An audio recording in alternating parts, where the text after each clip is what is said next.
Hey, what's going on, everyone? I'll try to keep this short.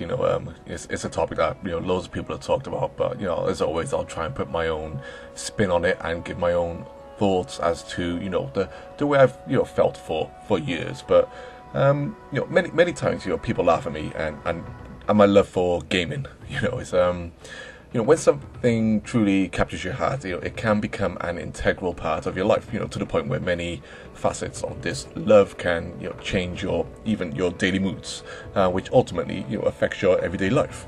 At the same time, people can look at such hobbies and interests and place them in the realms of the grander scheme of things, which they can use as sort of an argument to make your hobbies and interests, appear to be irrelevant in the grand scheme of things. I've always hated this. We as a species have come a long way, in our short history, building our cultures off the things we consider to be important. Most of the time, these important culture changing things can fall right back down to the simple things we cherish, observe and inevitably add meaning to, things like nature, the cosmos, love, family, desires, personal creations, etc., etc. Amongst these culture changing things are also the things people have created to ultimately add additional meaning to their lives, and many of these things can we can convey through music and art, being creative, as it were. And for many, who struggle with such things, they find the same level of passion and love through what others have created. It's a beautiful thing, really, and one of humanity's greatest achievements, adding additional meaning to our lives through our pursuits, outside of the natural need to survive and to persist for our short cycles on this rock we call Earth. Gaming gives me a level of joy, comfort, and excitement on the same level as if I was to experience, say, skydiving, which I've done. The same level of wonder and awe as if I was to stare across a snow-capped mountain range and watch as the clouds flow across their peaks. Something I've witnessed throughout my travels around the world. The same level of intrigue and contemplation as I stare into the night sky, and come to the ultimate realization that we are children of the stars. Because I love astronomy. I got my own telescope. I just love looking at the planets and the stars. It's the same joy as sitting around the table with my friends having a cold beer and catching up on our everyday lives. It's the same desire to get creative. Pushing me to pick back up my pad and pen and draw or write fiction, or picking up my guitar, determined to be able to play some of my favorite video game tracks. The type of thing you look forward to when getting home after a hard day's work, seeing the smiles on your children's faces as they shout "Daddy" when you come through the door, knowing that whatever happened earlier in the day, there's something rewarding, comforting, and ultimately relaxing to come home to and forget everything else. This is gaming for me. Gaming is it's immensely important to me, and I have always fought for its integrity to be preserved. A lot of gamers today weren't around or old enough to feel the effects of when Sega left the console market, and ultimately became this far less influential and relevant company, which they are today. Unfortunately, for me it was a pretty dark time, because I looked at who they had been replaced by and asked myself, fundamentally, was the change better for me as a gamer? For me. Still to this day, after multiple console generations, after the Dreamcast ceased to exist, the answer has always been a firm no. Both Sony and Microsoft have, in my minds, not reached the level of pure gaming, greatness that Sega had when they were firing on all cylinders. And before you grab your pitchforks, this is simply how I personally feel, and based off my personal taste in gaming, which haven't drastically changed over the 30 plus years I've been gaming. I always saw companies like Microsoft and Sony as outsiders to gaming, tech giants who had to buy their way in order to get a foothold in the market, which would eventually lead them on to, being able to push in my mind, their own, the other motives, which ultimately were outside of what gaming was. You don't need me to add, examples of this when the inclusion of, say the likes of a DVD player, ultimately shot the PS2 into the record books. When Sony pushed, for 3D on their PS3, let's be honest here, it wasn't to, to make 3D gaming, a standard. It was to help push their 3D TVs, their other side of their business. When Microsoft pushed for HD movies on and HD players on their Xbox 360s, and Sony vice versa with their Blu-ray players, when the inclusion of TV channels on your gaming console is pushed harder at an industry game show, than the games themselves, and so forth. Tech giants will be tech giants when it comes to trying to introduce certain technologies for the profit of things outside of where the technology is being applied. And this is where I personally, fall with Google entering the fray, along with Apple and anyone else, of the same ilk. I have no issues. Let me point this out, because I feel like a lot of people might jump on me, already for what I've already said. I have no issues with the idea and premise of streaming services. No issues with digital downloads or VR or with being constantly online. We've all accepted these different forms of gaming. This is what gaming is. An evolving industry of technology and ideas, which lead to the potential of expanded creativity and further engaging those who choose it as a passion interest. My fear has always been, and I need to get my words right on this, so my fear has always been who is entering the market, leading this charge for change, and why. When I look at Google, I see no other reason for them wanting to enter the realms of gaming other than to monopolize on an industry that has shot into the money-making stratosphere, where the likes of additional investors who also have little to no interest in gaming itself.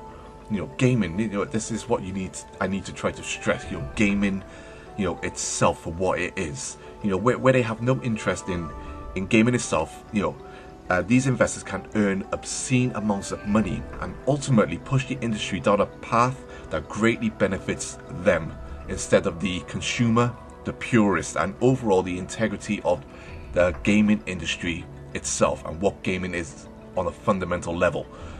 Say what you will about Sega's managing blunders, back then, if you were around back then, I was, which ultimately led them, to leave the console market, amongst, other outside reasons, Sony being, a major factor in that.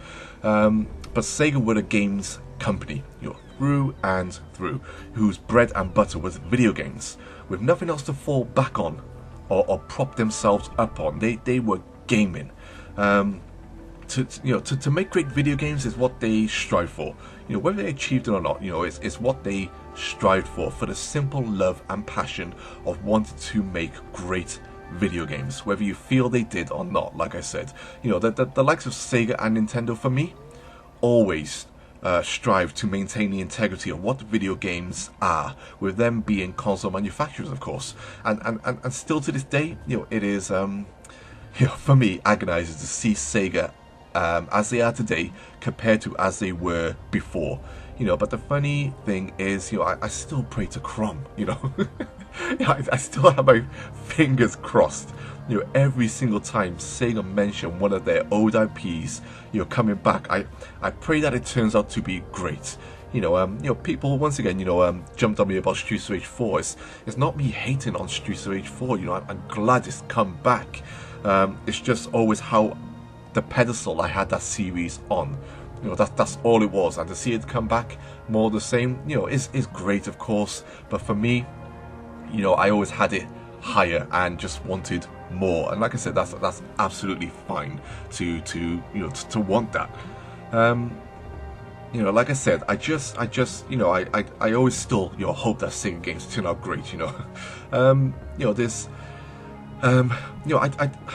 don't do that with Sony or Microsoft games. Even after all these years, There's something just missing from their games. That it's that fire. That video game magic. Some would say it's my nostalgia for Nintendo and Sega and video games, as they were, way back in the day.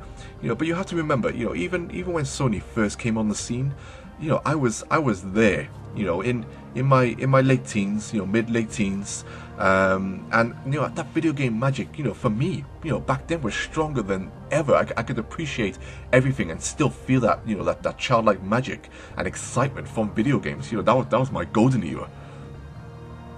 Some would say, I haven't, given them a chance, or a part of me refuses to want to accept them as, video game companies. Even though I own virtually all their major consoles, and I have played, virtually all of their so-called, must-play exclusives. I don't hate. I don't hate Sony and Microsoft having consoles on the market. I don't hate Google joining. As I said, my fear has always been in the realms of, do these companies truly care about video games, or are they in it just for the money and putting on some fake facade to make you believe that they love video games? It's kind of like how people look at like Inside Xbox and Sony's recent state of play, and they say it's lacking that Nintendo Direct magic. There's just something just always feels forced and fake. I don't. It's hard to blame the people standing up on there, doing these presentations. They're giving scripts and stuff, but even sometimes you get it from Nintendo Directs. Some of these people, but overall, there is some other type of magic coming from Nintendo Directs that I personally don't feel from these companies when they come up on the stage and and beat their chest and want to tell you about their games coming. There are arguments, but for both sides, of course, as Sony isn't a single person, and neither is Microsoft or Google, but as companies, we have, to view them as a whole, and overall, I still feel that they are not in it for the game. So, although I do feel that Sony have tried the hardest to actually become a games company and produce, software on their side that is unique, well thought out, and with focus. With video games in mind, amongst all of this, you still see or feel their overall agendas, though, which makes you, at least makes me doubt their integrity towards the core of what video games are. I'm not completely, writing these guys off. Of course I'm not. Like I said, I've owned their consoles, I've played all their games, and I've loved, some great games on both Sony and Microsoft consoles. I don't hate them. And it's just a pure. It's hard to describe what video games are. Maybe I need to do another video on this to try and give an idea of what I personally view as video games. All companies have brought something positive to this industry. There's no doubt about that. But when they But when we see the negatives, when these arrive and they are also used in the worst ways possible, as well as the gimmicks, which, don't get me wrong, are of course plus points from a general consumer point of view, like DVD players and Blu-ray players, etc. But when these gimmicks start to take over and become a prime focus, which later moves the industry in a different direction for what video games actually are, that's where my fears start to grow. Going back, this is Google. And with the whisperings from both Sony and Microsoft pushing themselves in a similar direction, this is what makes it somewhat inevitable on where the industry will progress. A future where it feels like most rights of the consumer are stripped away from you, and you'll be forced to buy or subscribe into their ecosystems that these tech giants have always wanted you to be in. And don't think for a second that many of these big developers think differently. EA, Ubisoft, Activision, and the rest of these types, they all want a future where they are fully in control and can deliver whatever content they want, and unless the voices are heard, they'll always get away with it. Google's vision here, in my personal opinion, is not to advance gaming. I don't believe that for a second. Google's vision here is nothing but consumer control and profit in its entirety. Google are this type of company. It has nothing to do with advancing this industry forwards in a positive and creative way, no matter what names they hire to create content for this platform. That's how I personally feel. Stadia is not a bad concept as a platform, not at all. But the promise that this will be the all-encompassing future of gaming, now that people is, in my personal opinion, a very bad concept. But I can continue to cling to hope, knowing that there, are still those who truly love gaming for what it is and continue to innovate in the right directions for both gaming and gamers. I cling to hope indeed. Anyway, a long overdue rant, and about the directions the industry is swiftly heading in. I feel, I promise that my next video will be all peaches and sunshine, a bit more positive. I've done some pretty dreary videos lately, but I promise, my next ones will be going back to my creative side in terms of some of the other content I like to do. But like I said, I do like to rant on this channel, perhaps too much. But these are just my thoughts, and chew me out, agree with me, whatever. All comments, I love them, and let me know your thoughts. And as always, take care, peace.